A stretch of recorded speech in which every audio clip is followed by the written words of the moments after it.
And today our guest is Dr. Christian Stokke, and we're going to be talking about consciousness development in Rastafari. Your article was excellent. How are you doing, Christian? I'm good, thanks. Is Rastafarianism a philosophy or a religion? And who founded the movement? Yeah, okay. First, I would like to thank you for inviting me on your show, Lipton. And then if I can ask you a tiny question first, because I noticed you have quite a bit of Caribbean content on your channel. Do you live in Jamaica yourself? Well, yes, I do live in Jamaica, Christian, but most of the content is actually not Caribbean. There are few interviews with Orlando Patterson, who was born in Yes. Jamaica, and I interviewed Trevor Bernard, who's a foreigner, but he has written extensively on Jamaica, but many of the interviews are not from Jamaica. Yeah. I just noticed the ones with Orlando Patterson. I also read of some of his things. Okay, let's get back to your question on is the Rastafari a religion or philosophy? And I think it's a really interesting question to start with. And especially since Rastafari can mean a lot of different things to different people, and the movement is also quite diverse. I did also read your article that you published just very recently on Rastafari, and I appreciate that you start with the focus on Rastafari as a liberation movement, because this was exactly where I wanted to start when you sent me this question. And we can talk about then a little bit about different dimensions of liberation, which would also cover the philosophical and the religious, and then try to come to a conclusion there. My own article, I started this also with a very profound quote from one of Bob Marley's songs, where he says, "Emancipate yourself from mental slavery. None but ourselves can free our minds." And I kind of feel that this captures some of the essence of the Rastafari movement. So what is mental slavery and how would we free our minds? These are questions that are key to the Rastafari philosophy, religion, spirituality, or social movement. And we can explore a little bit the different dimensions of it. First comes the, let's address the political liberation aspect, which would be the anti-colonial and anti-imperialist struggle. And this is also the origins in 1930s Jamaica during colonial rule, when Jamaica was ruled by the British, and ordinary Jamaicans experienced heavy oppression, poverty, and this is the material context. And this is where I've also noticed that you, on your channel, have interviewed some other scholars who would, on the impact of colonialism, the impact of slavery, and the post-slavery situation in the Caribbean. So I will not go deeper into that dimension, which isn't really what I have focused my own research on. The next dimension then, for me as an anthropologist, is very interesting, which is the cultural liberation aspect, which is in the academe, often discussed in post-colonial theory, the whole tradition that starts with Frantz Fanon, who also was a liberation ideologue and a psychiatrist. He was originally from the Caribbean as well, from Martinique, which still is governed by the French. And he wrote this famous book called Black Skin, White Masks, which addresses this thing of the cultural aspect of colonialism, where the dominant Western European culture is being internalized and imposed on other people around the world. So that is one aspect which Rastafari from the start was fighting against, struggling against. And this also leads on to the next one there, which Bob Marley refers to as mental slavery, and there are several other psychologists in the African American tradition who have been talking about this concept, and like as a, it also relates to the concept of false consciousness that is sometimes used in Marxism. So the whole idea here is that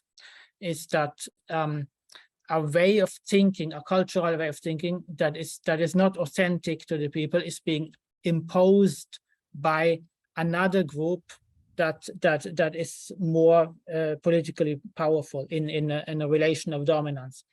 So I think this would also relate to Antonio Gramsci, the Italian Marxist, and he has this theory of hegemony, where there is a kind of cultural indoctrination that goes on through the media, through the education system, through churches, and so on. And I have in my article some examples of that, where it was part of the dominant ideology, of the dominant culture, that black is bad, white is good, and black Jamaicans and several of the people on the internet forum where I did some of my research also told stories about that, how people have this attitude that black is ugly and white is pretty, and so on. There are beauty standards and in many different dimensions. So this is something that fueled the Rastafari movement. So it was like an early part of this, what later became the Black consciousness, Black power movement in the US. Yes, and its founder, Leonard Howell, was a Garveyite, although Garvey was a critic of Leonard Howell, but Leonard Howell was a Garveyite. Yes, I wanted to come back a little bit to Marcus Garvey later, because there are some Rastafarians who consider him as a prophet, which is also kind of interesting. But Christian, we're going to touch all of the issues that you're talking about, but we're going to do it in a systematic manner, because I have a line-by-line step to ask you the questions. And okay, yes, you're giving a lecture. Yes, you will talk about all these issues, but we're going to do it in a line-by-line way. All right, then. Okay, so, sure. Rastafarianism. What are the mansions of Rastafarianism? Yeah, okay. Let me talk a little bit about that. I would have to say that although in my articles I do discuss a little bit about these mansions, the organized groups in Jamaica, which would be the Nyabingi, the Bobo Shanti, the Ethiopian Zion Coptic Church, the 12 tribes of Israel. There are some others, but these are some of the bigger ones. And I could say a little bit about them, but I would like to say that this is not what I have focused on in my research, because I did my research on an internet forum that is run by a group that is not based in Jamaica, but in Trinidad, and where the people are more aligned with what is today often called the spiritual but not religious section. So I could say a little bit about the differences there, because some of these organized groups in Jamaica they fit more into like the pattern of a traditional religion, where some of them have like Old Testament rules. They view Haile Selassie as God, and Marcus Garvey as a prophet, and it's like more on the level of taking the Bible literally and like reframing the interpretations into an Afrocentric view. Whereas as the forum, that the people that are running this forum, that where I did most of my research, they had slightly different perspectives on that. So I don't know if you want me to well, Christian, we're only going to Christian, we're only going to speak briefly about these groups like the Nyabingi, the Bobo Shanti, and the Ethiopian Coptic Church, because your research is about consciousness development in Rastafarianism, but background information is important. So when I ask you, I really want a brief overview of the Nyabingi, the 12 tribes, and the Ethiopian Church in Jamaica, just a brief overview. Okay, I will give you a very brief one.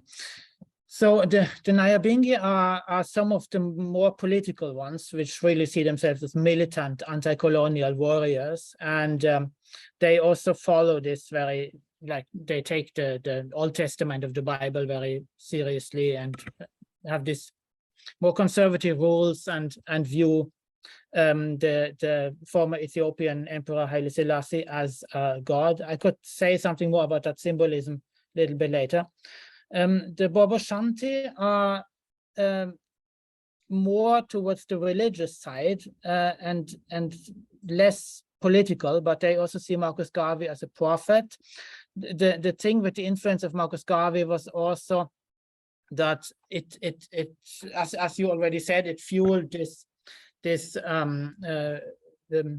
the Black liberation movement, and also the idea of repatriation to Africa, which was for a time a very dominant idea in the movement. The Ethiopian Zion Coptic Church leans more towards a spiritual side and talks more about Jesus than about Haile Selassie, and as Jesus as a living God in each person. And then the last of the four groups that I do discuss a little bit, the 12 tribes of Israel, they also started out as a more organized group, but have gradually developed in a more liberal direction, have become more similar to Christianity. And this last group is also where Bob Marley was associated with. And in Jamaica, the 12 tribes of Israel, the 12 tribes of Israel, people consider that group to be a group of uptown Rastas. So it's quite liberal relative to other Rastafarian groups. Yeah. But this question is important. Our viewers would love to know the answer. And you already explored it a bit, but I'm just going to repeat it again. Haile Selassie, do all Rastafarians view him as God? Because there's this great controversy about his role in Rastafarianism. Yeah, this is very interesting, because this is where I would like to refer to some of the people on the forum where I did my research. This is a Trinidad-based forum. It is run by something that is called the Self-Empowerment Learning Fraternity. So it is more aligned with like the contemporary spirituality. And one of the leader persons there said that Selassie was a symbolic inspiration and not necessarily a god. And that although from the 1930s and the following decades, Rastas were more Rastafarianism was more modeled on how traditional Christianity was, but it has gradually moved then with people getting more education, getting more different perspectives, and also moved forward more to the symbolic thing. The role of Ethiopia, I mean, there are several reasons why Ethiopia, particularly when we know, as some of the other people you've interviewed also talked about, that most of the African slaves that came to the Caribbean were from Western Africa. So why Ethiopia? One important reason is that Ethiopia is mentioned in the Bible as a powerful kingdom. And another thing is that it is one of very few countries in Africa that was never colonized, although the Italians tried around World War II, but it wasn't colonized in that same way. So that when the Rastafarians were searching for a symbol that could show that Black people could be equal to whites, or even like Black supremacy that some of the mansions talk about, having this example of a Black emperor that the Europeans had not been able to conquer, that was mentioned in the Bible also, it became a very powerful thing. And also Rastafari, the name comes from the title that Haile Selassie had as a prince before his coronation, which also happened in the 1930s.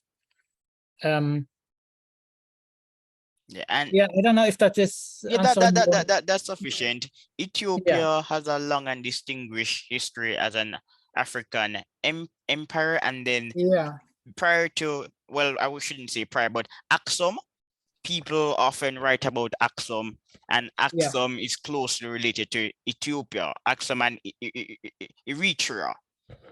Well, Aksum was in that region, so people often write about Aksum and Ethiopia. yeah, Aksum as the precursor to Ethiopia.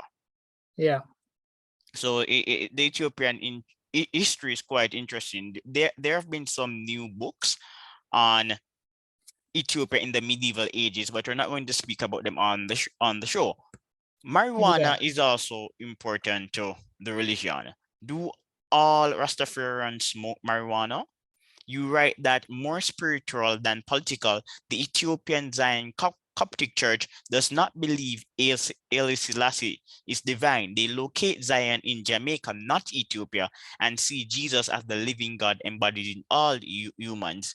They Yeah. emphasize the sacredness of marijuana used during prayer. Yeah, yeah. Traditionally, I think most Rastafarians really looked at marijuana or ganja, as it would be, they would call it, as an important tool for meditation and for that change in consciousness. The people on that forum, where I did my research, again, there were some discussions about that, and there was also a shift away from that. I mean, I could say a little bit about this, the idea with the spiritual versus the religious, if you like. You should. Yeah. Thank you. So what I'm using in my article is there's a distinction by a scholar of religion called Linda Woodhead, who talks about religion versus spirituality, where religion refers to the externals. For example, the Holy Scriptures, churches, organizations, authorities, hierarchies, doctrines, and rules, which are often like visible material things, whereas spirituality is then the inner dimension. And in part, it can be like the philosophical and the mind, but it is also feelings, experiences, the feelings of energy, and also at the core of Rastafarianism, there is the mystical dimension, as also Bob Marley captures in a song called Natural Mystic, where they enter this meditative state, and marijuana has been one of the ways of entering that state, but there's also other techniques like the drumming and chanting. And when you listen to reggae music, there's often this, they would ask, do you feel the vibe?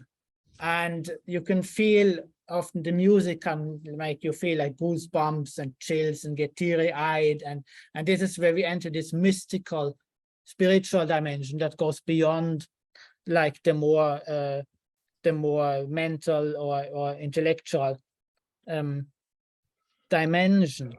So there's a distinction there, and one of the persons on this discussion forum, which I've also quoted, says that those who want to use the idea of a savior other than oneself as an excuse not to do the work necessary to reconcile with one's higher self can do so, but there is no shortcut around the hard work of constant character refinement and critical self-examination.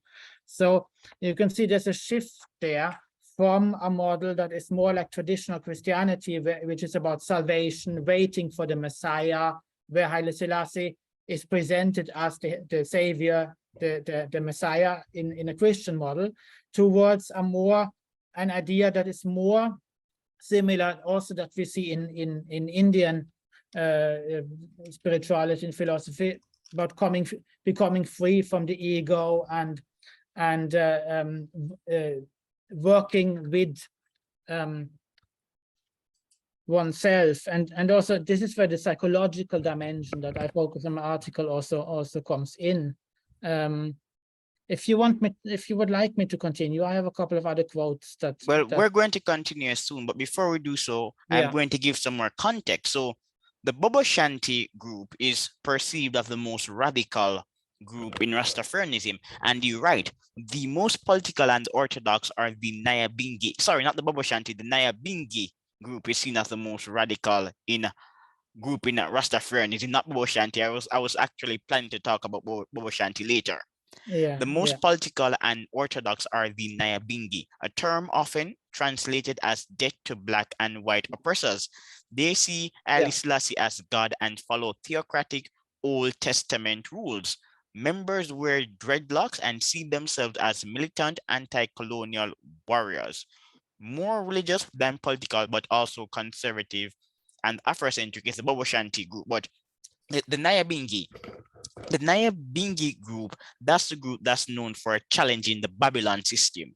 So when we talk about the liberation, roots of Rastafarianism and oppression, we are often referring to the Nyabingi because the Nyabingis are serious about dismantling the legacies of colonialism that have a negative effect on people of African descent, and Jamaicans are primarily of African descent.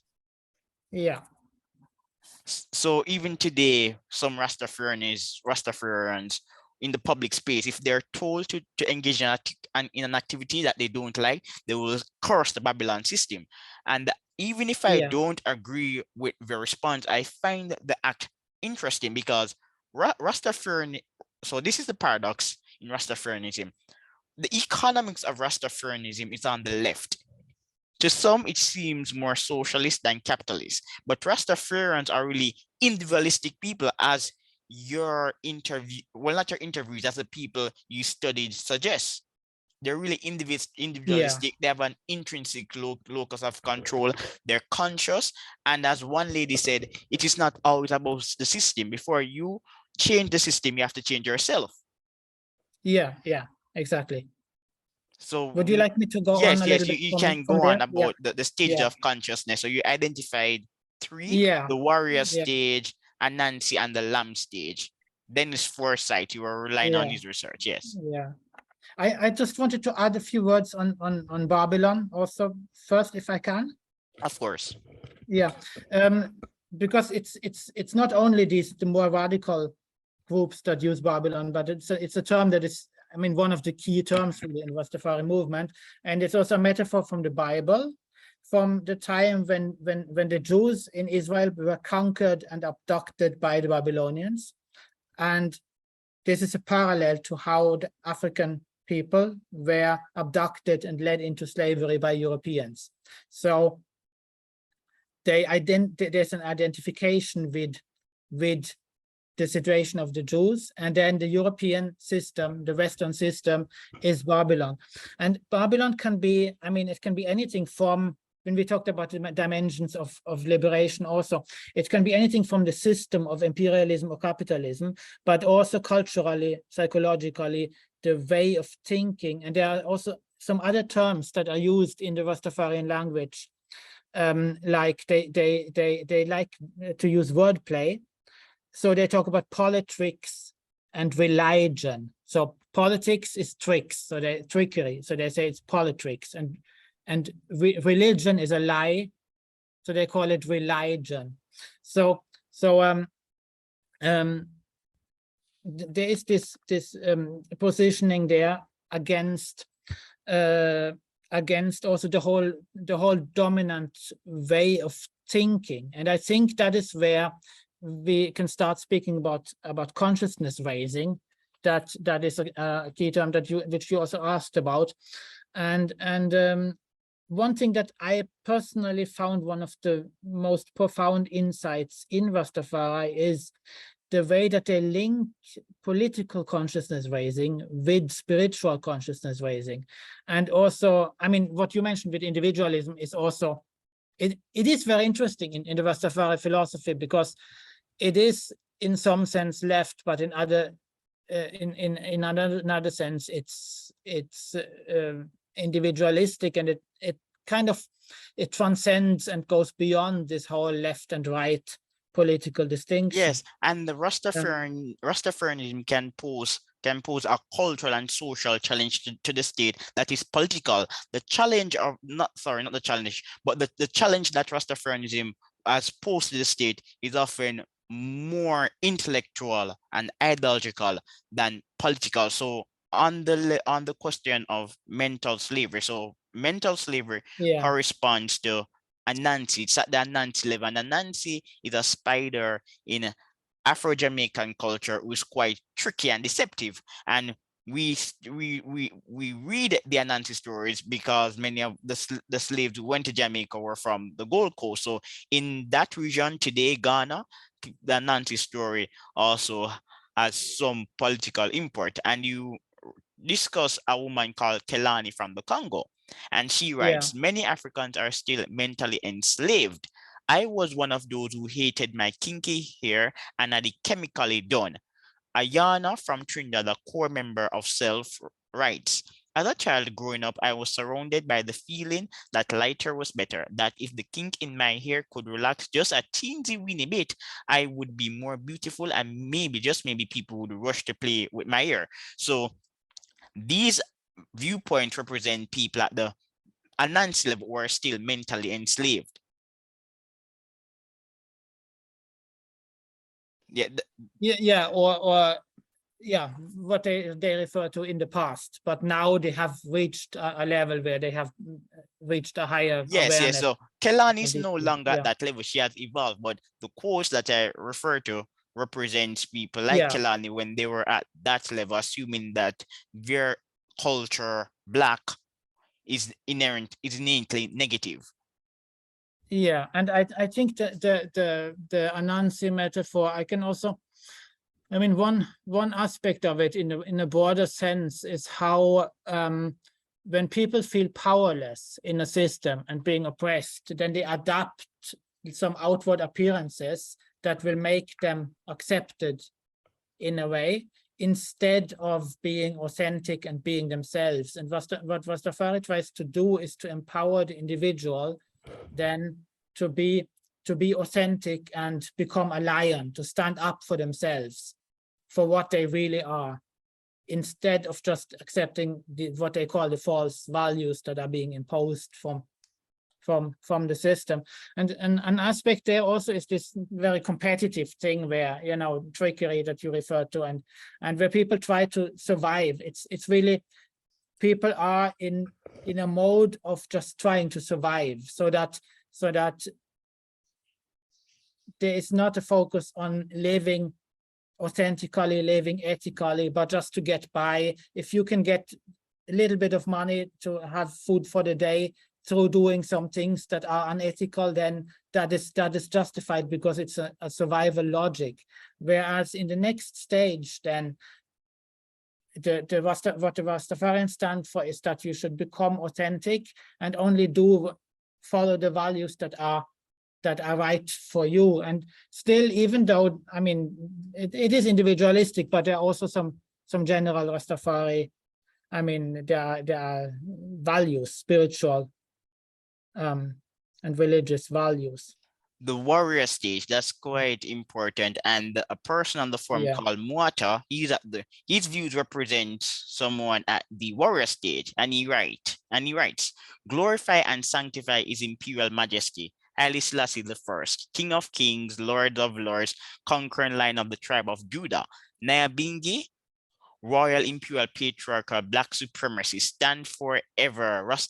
Rastafari, bonfire, crash lightning, and thunder for Babylon, don't press her.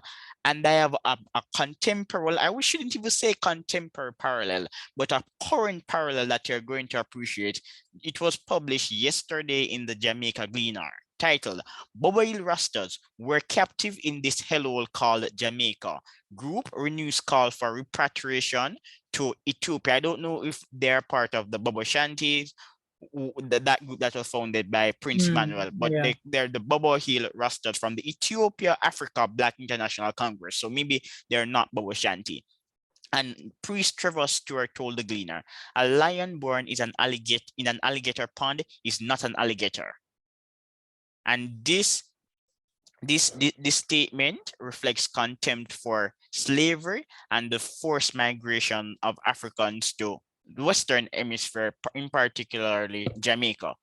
We were taken here forcibly in the Western Hemisphere by the Europeans and white world, and they took us here down at this hellhole called Jamaica, and we've been agitating from that time to now for a return legally compensation back to our motherland. So this occurred during our recent independence celebration. So again, The Yeah. Rastas were being countercultural. Yeah. And the last stage is the more self-reflective stage, that of the lion. Sorry, not the lion, the lamb. Of the lamb, yeah. There was a quote that you started reading from Ayana on this forum. If I can just go a little bit back to that, she says that we should all accept personal responsibility while challenging the system. All change must come from people from within themselves. And then this is why so many revolutions fail, because people hardly ever stop to look at themselves while correctly blaming the system. It is comfortable, I suppose, to blame others and to blame nameless, faceless entities, much more so than the hell of realizing that the essence of the system stares right back at you from the mirror. Which is, I feel that this is really one of the profound contributions of Rastafari compared to most politics, which is really about winning an argument over an enemy and not about changing oneself. So the focus that the Rastafarians look at here is that how can we free ourselves from this whole logic? And then also Allende, and another leader figure here, says that suffering only continues for many because they view the world the same way as their oppressors do. Individuals can free themselves from this. So an interesting thing there is that I analyzed also is how the response of Rastafarians, especially the lion response, it is sometimes just to do the exact opposite. And I think this also gives some profound insights. And Ayana explains this by saying that sometimes one must lean completely to the left in order to rebalance the boat. Yeah, she's reflective, and these people like her are at the level of the lamb, as you noted in your piece. Yeah, and she recognizes then that this leaning completely to the left to rebalancing, this is what in post-colonial theory is talked about as strategic essentialism. So you can generally say that Black nationalism is a response because simply, if you look at the African-American struggle, like Malcolm X, for example, that it isn't enough. If you want equality and you want to rebalance, it isn't enough to simply say, let's do away with racism, because first the Blacks that have been assumed to be inferior have to be lifted up so that you rebalance. And sometimes that is being done through Black power, Black supremacy, Black nationalism, which kind of is as if it is a mirror image of the white dominance. So there is a justification there as a strategic step towards this stage of the lamp where it's all one love and unity and everyone comes together. So I think that's an interesting, it has some political implications. If we look at, for example, the culture wars in the US now and the discussion about the woke and awakened contrast, because I would say that in a sense, you can say that some of the expressions of the lion is what you would see in movements like Black Lives Matter, and also parallel, like the Me Too movement, the women's movement. There are similar things there, and sometimes they go out very aggressive against what has been the dominant culture, which is like a strategic step before one comes to an awakened stage where everyone is empowered, and I find that quite interesting, which is also where I used the stage theories of consciousness development from humanistic psychology. And I don't know if you're familiar with Ken Wilber, who I use in this. Yes, I looked at all the references, and Yeah. I'm familiar with quite a bit of them. So you cited Hall from the German European writer. Yeah.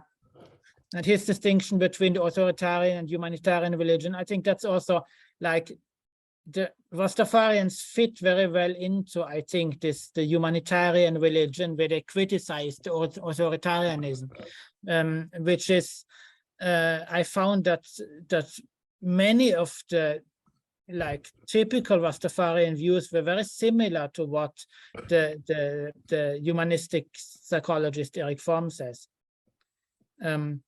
which is also interesting, to see that but similar at the ideas lower emerge. level, like at the lower levels, people are more authoritarian. But when they evolve to the level of the lamb, they become humanistic. So Rastafarians who Yes, are yes. more self-reflective, they would their ideology would correspond to the humanitarian level. But Professor, we have covered deep ground, and unfortunately, I have to wrap up. We have been speaking for about 30 minutes, and the show is for around Yeah. 40 minutes. But speaking to you has been a pleasure, and your paper is really innovative. Thanks again for showing up. Yeah, thanks for inviting me again, and I really enjoyed our conversation. All right, bye, Christian. Bye.